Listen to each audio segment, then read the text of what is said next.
The room went silent the moment the lawyer said the words, "his only granddaughter."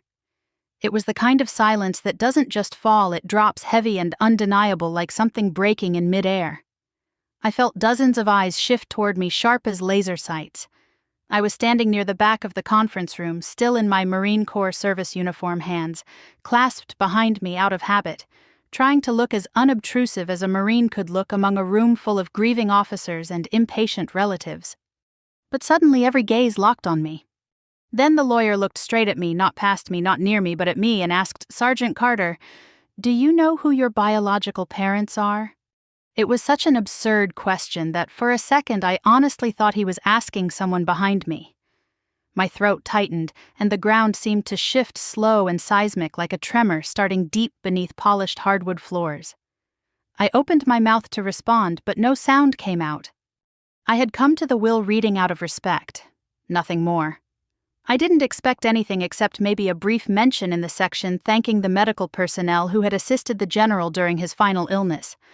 I certainly didn't expect whatever this was. I was no one important. I was just a Marine who happened to be assigned to him in his last months.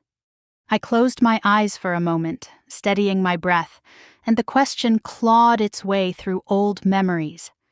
I kept buried memories of a childhood with gaps, where explanations should have been memories of a mother who always dodged my questions about where I came from. Memories of a father who was never there at all. But before I could even form a reply, the lawyer had already turned back to the paper, waiting. The room had become a pressure chamber, squeezing every thought out of my head except for one. What did he just say? I forced myself to stand straighter to hide the tremor I felt inside. Marines don't flinch, especially not in front of a crowd, but inside something was cracking open. Until that moment, the morning had been painfully normal. I had driven to the law office in my beat-up blue pickup truck, the same one I'd owned since Camp Pendleton, and parked between a spotless black SUV and a Lexus that probably cost more than my entire life's savings. I wasn't sure I belonged there, but General Walker's lawyer had insisted I attend. He requested your presence personally, he'd said. I assumed it was a formality. Inside the building, I'd ridden the elevator with a cluster of officers in their dress uniforms. Most of them had known the general for decades. I was an outsider, a younger Marine who had only crossed paths with him in the final chapter of his life. They nodded politely, but their eyes said the truth. Why are you here? When the elevator doors opened, I followed them into the large conference room.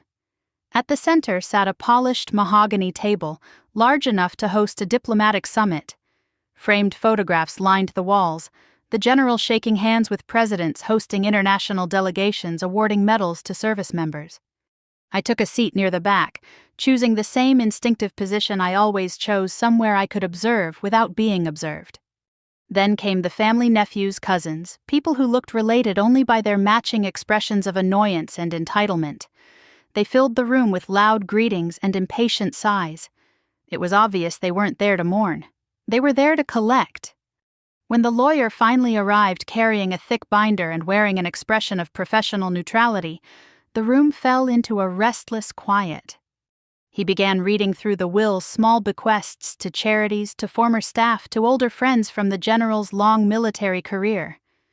I listened respectfully, expecting nothing, wanting nothing. I was simply fulfilling what I believed might be my last duty to the man I had taken care of. But then the lawyer turned to the final section of the will. And everything changed. As the weight of his question settled into the room, I felt something I hadn't felt since my first deployment overseas.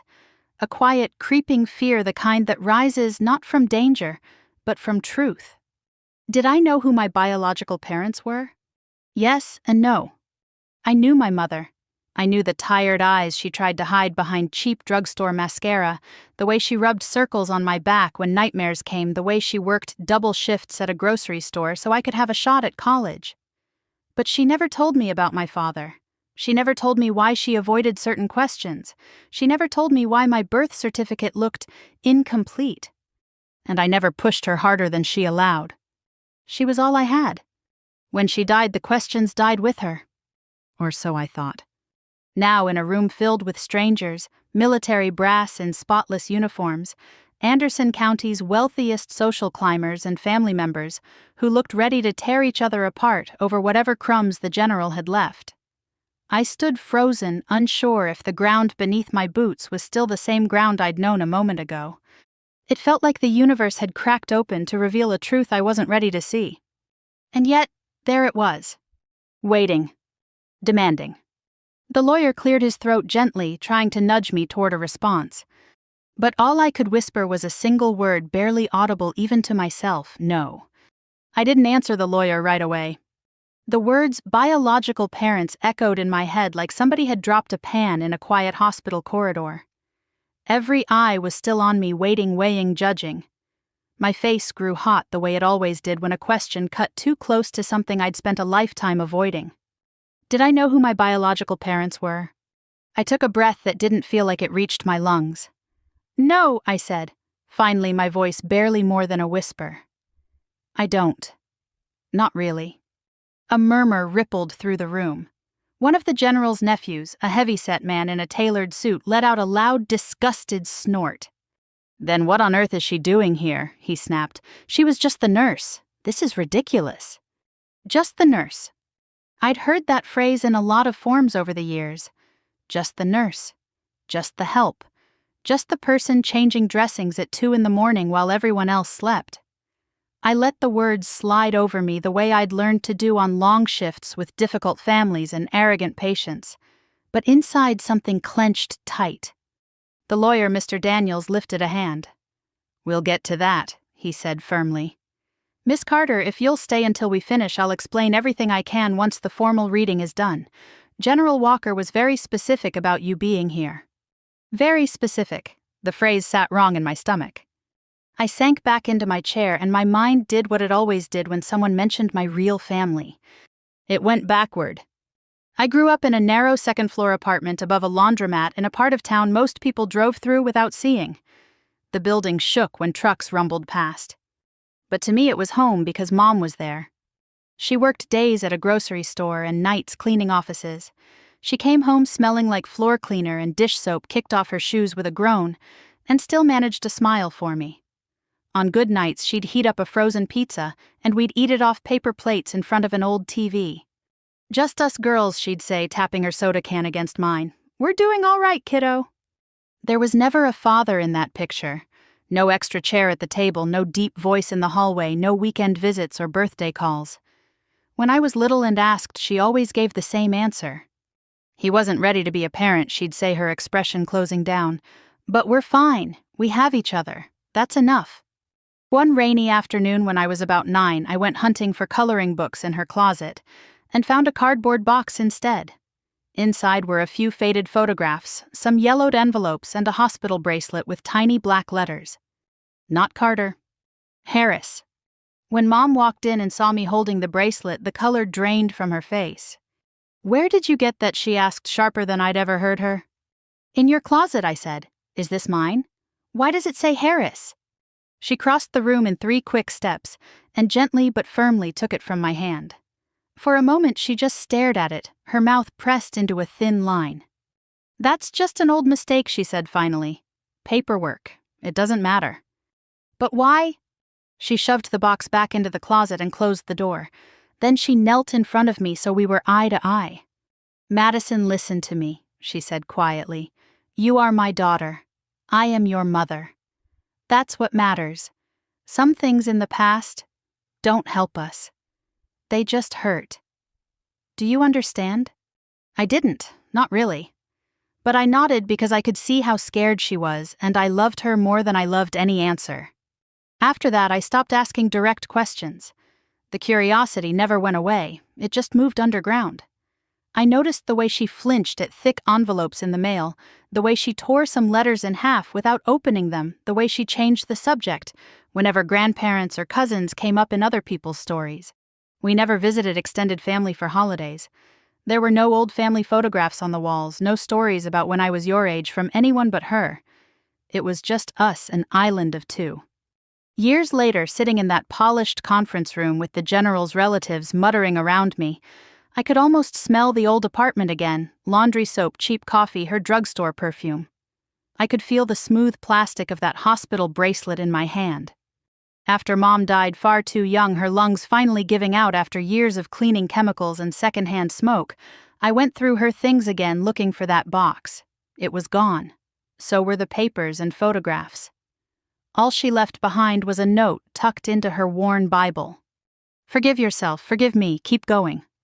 At the time I assumed she meant the ordinary grief, forgive myself for not saving her, forgive her for leaving me alone. But with Mr. Daniels asking about my biological parents and an entire room full of strangers staring at me, the words felt heavier, like they belonged to a secret I still didn't know. What exactly had she done that needed that kind of forgiveness? "Miss Carter." Mr. Daniels's voice pulled me back to the present. The reading was over. People were standing chairs, scraping voices sharp with outrage. I realized I hadn't heard a single word of the last several pages. I got to my feet automatically, yes. "If you'll stay for a few minutes," he said, lowering his voice so only I could hear, "I'll explain why General Walker wanted you here. There are documents you need to see." My heart started pounding again. I looked around the room at the angry faces, the relatives who had clearly expected a very different ending than the one they'd just heard, and I understood something simple and terrifying. Whatever this is, I thought my life is not going back to normal after today. Mr. Daniels guided me out of the conference room and into a quiet hallway with framed photographs of judges, officers, and retired attorneys. The carpet muffled our footsteps, and the moment the door closed behind us, the angry chatter of the general's relatives became a distant buzzing irritation like wasps trapped behind glass. He motioned toward a smaller consultation room. "Let's sit," he said. "This may take a moment." My pulse hammered in my ears. I sat stiffly in a leather chair that squeaked under my weight, hands folded in my lap like I was back in nursing school waiting for an instructor to hand down a grade. Mr. Daniels took the seat across from me and opened a thin manila file. "Sergeant Carter," he began gently, "I realize you're confused. To be honest, when the general first shared his suspicions with me, I was skeptical too. But as his health declined, he became certain. Certain of what I asked, trying to keep my voice steady. He met my eyes, that you were connected to him." I blinked. Connected how? Instead of answering, he slid a small stack of documents toward me. The top one was a copy of my birth certificate, or rather, the stripped-down version I'd always known. The one with missing fields. The one Mom always dismissed as just a paperwork mix-up. Below it was a handwritten note in the general's bold, slanted script, "Find her. Confirm." My stomach tightened. Why would he have this? Mr. Daniels folded his hands. "Because he asked for it. Through legal channels. He knew you'd been adopted, and he knew your mother had used 2 different last names in the years following your birth." I felt the blood drain from my face. How would he know that? "Because your mother served on a military base," he commanded, he said quietly. "She was a civilian nurse there, 31 years ago." My breath caught. I swallowed hard. My mother never mentioned that. "General Walker remembered her," he said, "very clearly." I leaned back trying to make sense of it, but why? He reached for another document, a faded personnel photo clipped to a form. A younger version of my mother stared back at me wearing a simple blouse, hair pulled back, eyes full of uncertainty. And something else. Fear, hope, I couldn't tell. I traced her face with my thumb. "She looks like me," I whispered. Mr. Daniels nodded. "General Walker requested every file he could legally obtain. When he saw your picture in the hospital directory, he said it felt like déjà vu." I closed my eyes. I could almost hear Mom's voice again, tight and trembling. "Some things in the past don't help us. They just hurt." "What did he tell you?" I managed. "That he'd known your mother," he said, "and that she left the base abruptly without explanation. He tried to find her, but her trail went cold within months. He always regretted it." My throat tightened. Why regret it? Who was she to him? He hesitated just a moment, but long enough for dread to crawl up my spine. "Mr. Daniels," I said, my voice cracking slightly, "please, I need the truth." He exhaled. He believed she was his niece, his sister's daughter. The world tilted. I gripped the edge of the table to steady myself. "That would make—" "Yes," he nodded slowly. "He believed you were his granddaughter." I shook my head as if denial could change reality. My mom never said anything. She said she didn't have family. It's complicated, he said softly. Family histories often are. He reached into the folder again and removed a small brass key. Before he passed, the general asked me to give you this. It unlocks a storage trunk in his home, something he kept for decades. What's inside? He gave me a sad smile. I don't know. He said you'd understand when the time came. I held the key in my palm. It felt strangely warm, like it had been waiting for me. I don't understand, I whispered. Why didn't he reach out sooner if he thought I was family? Why didn't he say anything? Mr. Daniels folded the manila folder gently, as if sealing something delicate inside. He didn't want to burden you without proof. He knew the risks of being wrong, especially given the contentious nature of his relatives. I nodded slowly, remembering the furious faces in the conference room. If they were this hostile to me as a nurse, I could only imagine their reaction if he'd claimed me as kin while he was alive. He continued. He also knew your mother left for a reason. He didn't want to disrupt the life she built. But when he learned you were caring for him, when he saw your compassion, your patience, he told me he felt like he'd been given a second chance to do something right. Tears stung my eyes. I blinked them away. He didn't treat me like family. He treated me like a nurse doing her job. That was intentional, Mr. Daniels said. He wanted to see who you were when you thought no one was watching. Not as an heir, not as a walker, just as yourself. I sank deeper into the chair, absorbing the weight of it all. So what now? I asked. That's up to you, he said. But I will tell you this, there are still documents you haven't seen. Records, notes he kept. And that key, it opens more than a trunk. It opens answers. For a long moment I stared at the little brass key. I thought about my mother's secrecy, my childhood questions, the missing pieces that never fit. And then I thought about the General Stern, demanding gruff, yet unexpectedly gentle in his final days when he thought no one noticed. All those times he held my hand during painful treatments, all the conversations where he seemed to watch my face too closely as if searching for something. Maybe he had been. I closed my fingers tightly around the key. I want to see his house, I said. I want to open that trunk. Mr. Daniels nodded. I'll arrange it. As I walked out of the office and into the afternoon light, the air felt colder than it should have. For the first time in my life, I wasn't just carrying questions. I was carrying the possibility of answers. And somehow that was even more terrifying. The General's house sat on the edge of town, half hidden behind towering oak trees that spread their branches like watchful arms. It was the kind of place you didn't approach casually. 3 stories of stone and wood-wide porches, manicured hedges and flags that still hung at half-mast. Mrs. Avery, his housekeeper of nearly 30 years, opened the door before I knocked twice. She looked at me with a mixture of recognition and something softer, pity maybe, or concern. You came, she said gently. He hoped you would. She stepped aside, letting me into the foyer. The air smelled faintly of furniture polish and something older, like books and secrets. I'm supposed to find a trunk, I said quietly. Something he left for me. Her expression tightened, but she nodded. It's upstairs. He kept it in the room he called the memory study. Come this way. She led me through hallways lined with photographs, General Walker in his uniform, shaking hands with commanders seated beside presidents and foreign leaders. But mixed in were more personal images, summer picnics, holiday gatherings, a younger version of Mrs. Avery laughing in a crowded kitchen. But I noticed something else. There were no pictures of his sister, none of Willow, none of my mother's branch of the family. When we reached the 2nd floor, Mrs. Avery paused outside a closed door. He spent a lot of time in here at the end, she said. Some days, he just sat for hours thinking.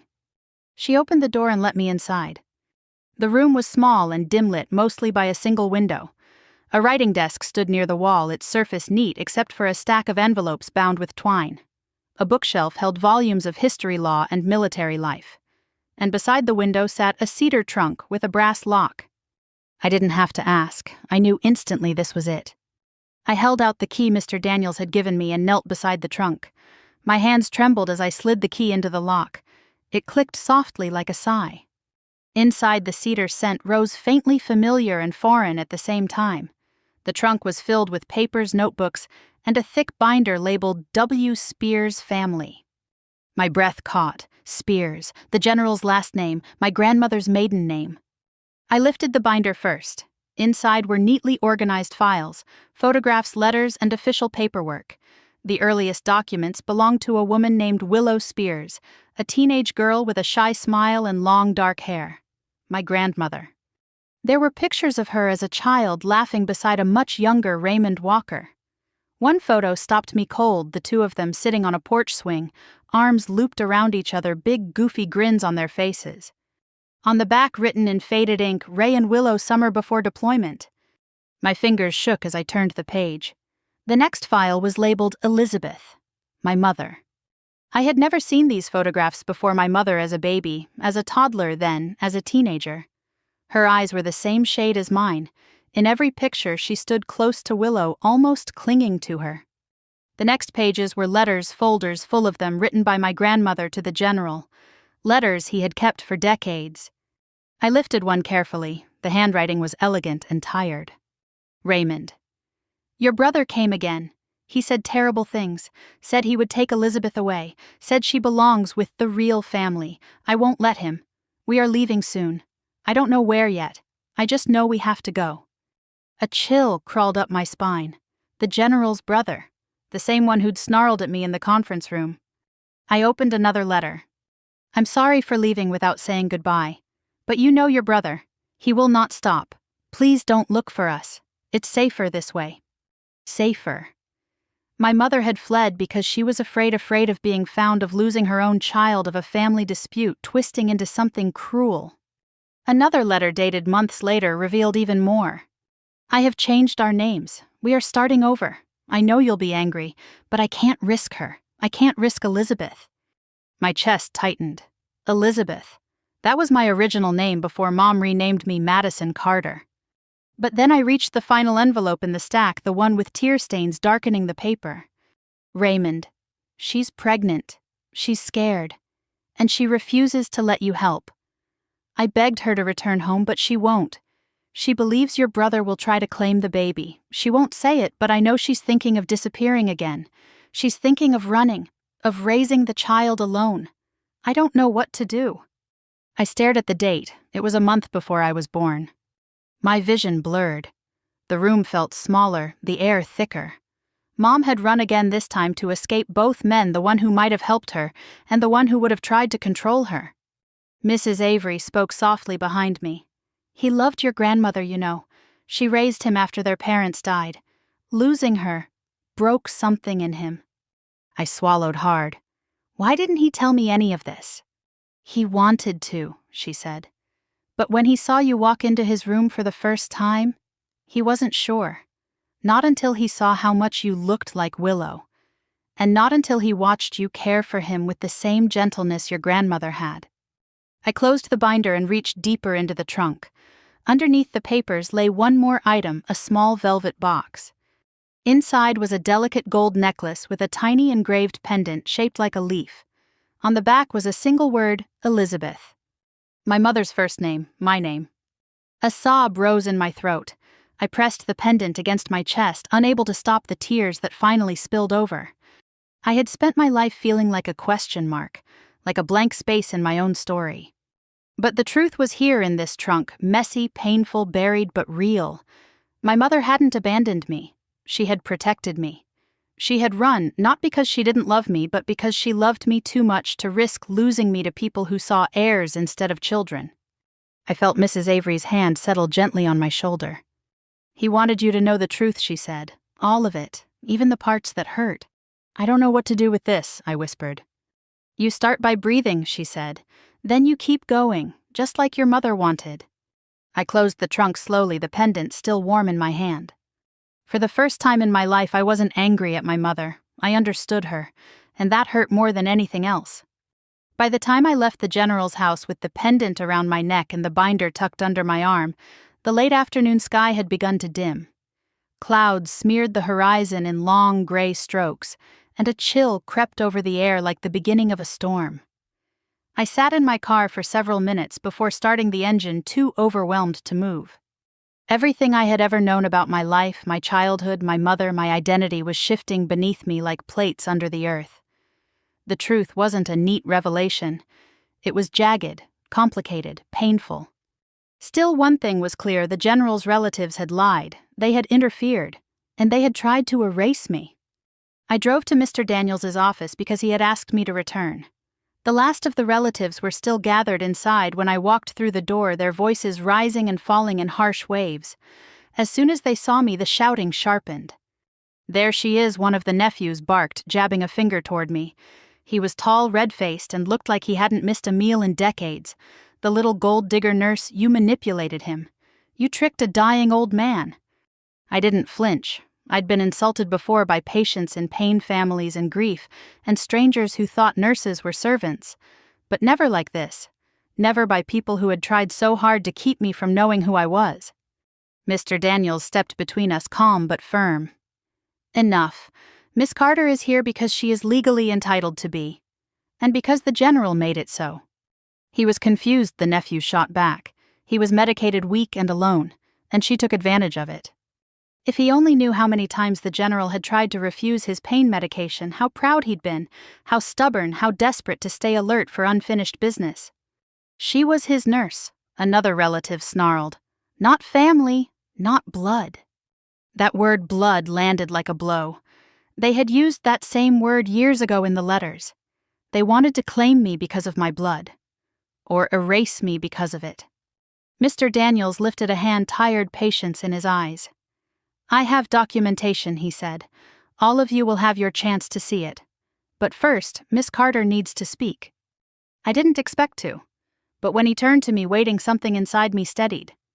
I set the binder on the table and opened it to the first photograph of my grandmother and the general. The room fell quiet. That photograph, two teenagers laughing together, did more to silence them than any argument could. "This is Willow Spears," I said. "Your aunt, your mother, your sister." And this, I tapped the picture. This was her family. All of it, including him. The nephew scoffed. "So what? That proves nothing." I turned the page. Letters spilled across the table, pleas for help, warnings, confessions written in a mother's fearful hand. I read aloud the parts that mattered. He said he would take Elizabeth away. "We have to leave. It isn't safe. I've changed our names. Please don't look for us."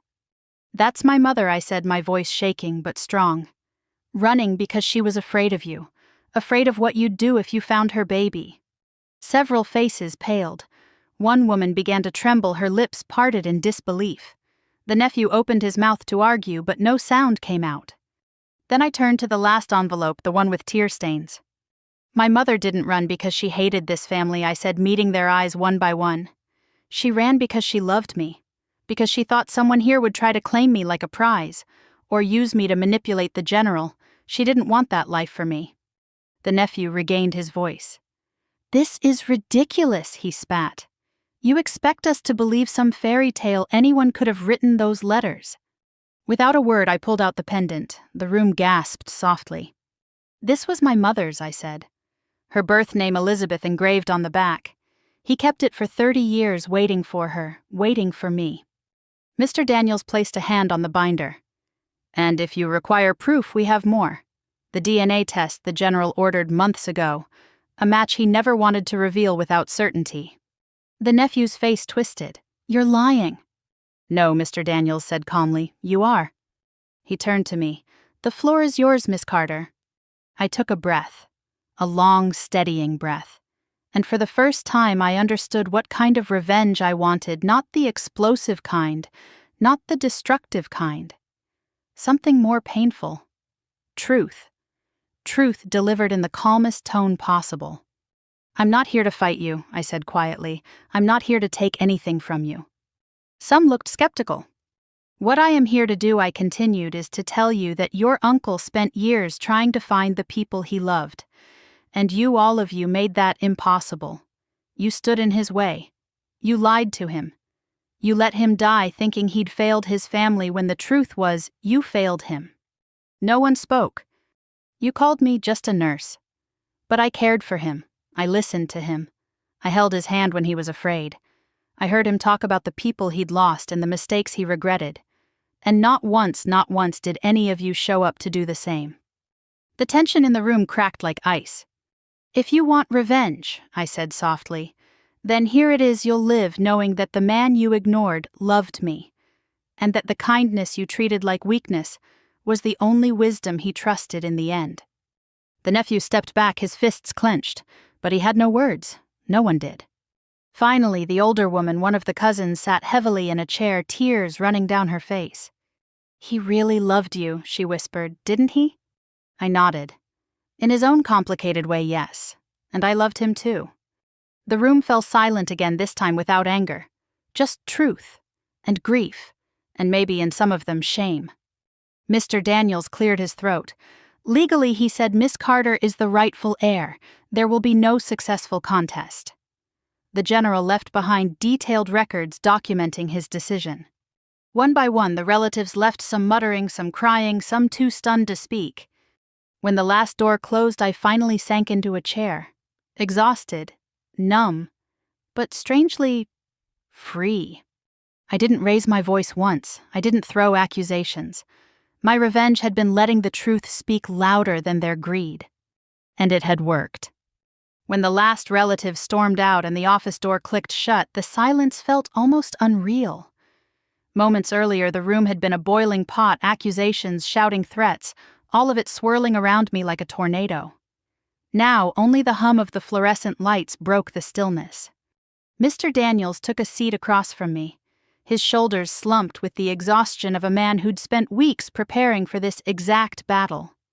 He rubbed his temples with slow, small circles, then looked up at me with something resembling relief. "You handled that with more grace than anyone I've ever seen," he said. "I don't feel graceful," I admitted. "I feel hollow."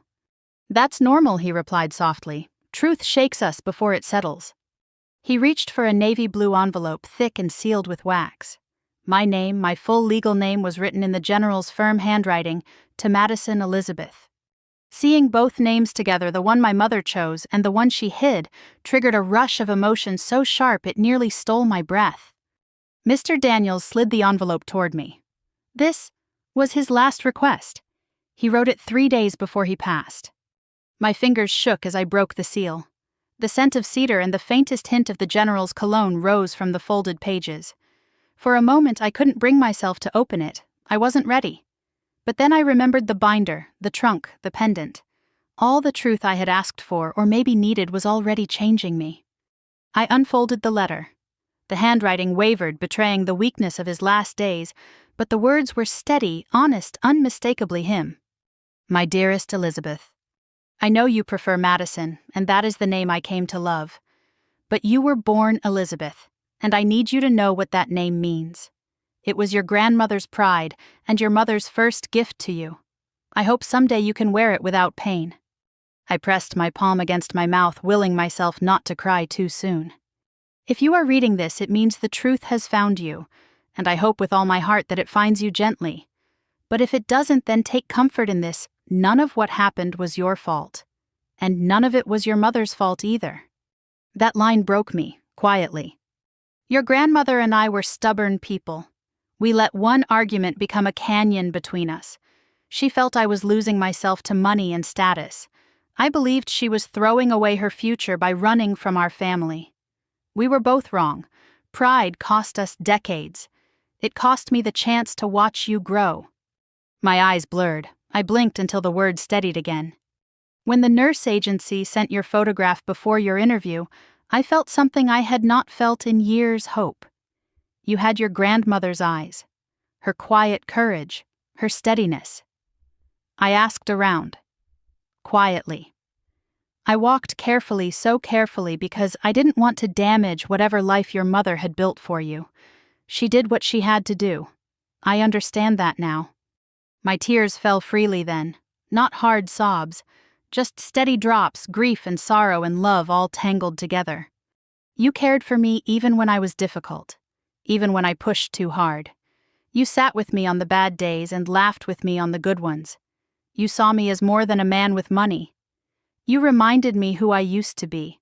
If I could stand again, I would kneel to thank you for giving an old man something he had surrendered long ago, a sense of worth. I paused to breathe. The room felt smaller, warmer, like he was still there somehow. As for what I have left you, it is not intended as a reward. It is not meant to change who you are. It is meant to protect the goodness in you. It is meant to give your dreams a fighting chance. I know about your plans for a clinic. I know how deeply you care for those who have nothing. Your mother would be proud, Willow would be proud, and I am proud. More than words can say. My heart clenched. I had never expected pride or belonging from anyone beyond my mother. To hear it from him, even in writing, felt like a piece of me I didn't know was missing finally slipped into place. One last request, my dear. Do not let my family's actions shape your future. Do not let their bitterness harden you. They have lived their lives chasing money. Live yours, chasing meaning. That is the real inheritance. I brushed a tear from the corner of the page. Whatever name you choose, Madison or Elizabeth, carry it with honor. Carry it with kindness. You are the bridge between what our family was and what it could have been. You are my legacy. With all my love, your Uncle Raymond. I lowered the letter slowly, staring at the curling edges as though they might move. Mr. Daniels waited quietly, giving me space to absorb each word. It took several minutes before I could speak. He cared about me, more than I realized. He did, Mr. Daniels said, and he trusted you, completely. I folded the letter carefully and slipped it back into the envelope. Where do I even begin, I asked. With a choice, he said. What do you want to do with the estate? The question should have overwhelmed me. $12 million. Property, investments, a mansion. The weight of it pressed against my chest. But then I thought of the general's final request. Don't let bitterness harden you. Live for meaning, not money. Give your dreams a fighting chance. I thought of my mother working herself to the bone. I thought of patients who had no coverage. Children whose only doctor visits were through emergency rooms. The underserved neighborhoods I'd always dreamed of helping. I know what he would have wanted, I said softly. I think I know exactly what to do. Mr. Daniels nodded as if he'd been waiting for those words. Then let's begin. As I left the office, the first drops of rain began to fall, slow, cold silver streaks on the sidewalk.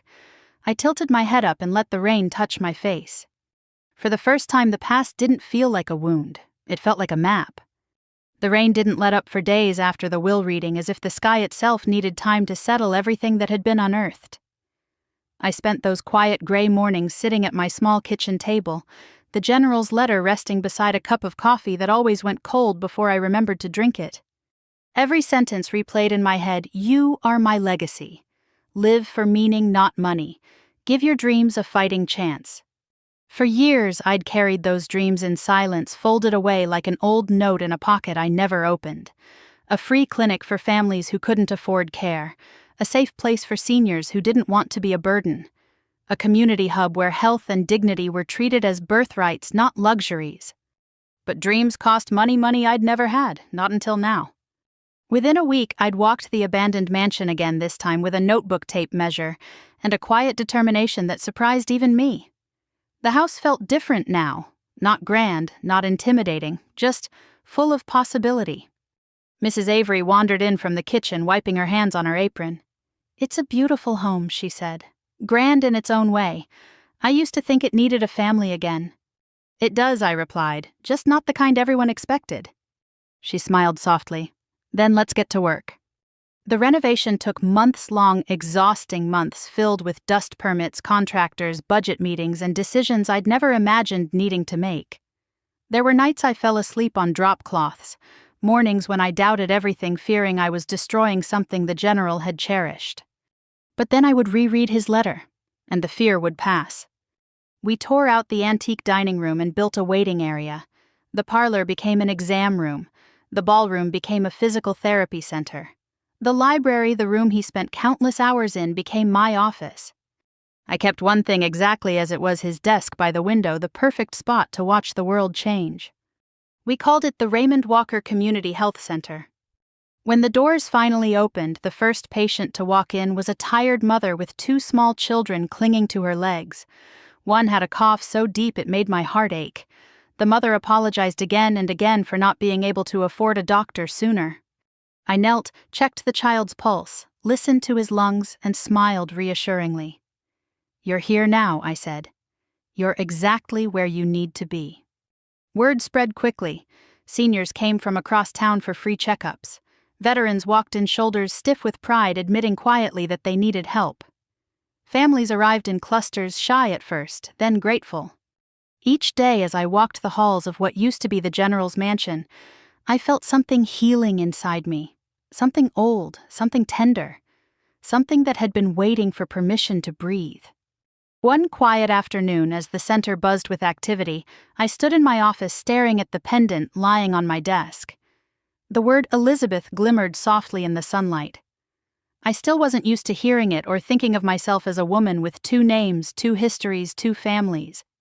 A knock on the door broke my thoughts. Mrs. Avery peeked in. "There's someone here asking for you," she said gently.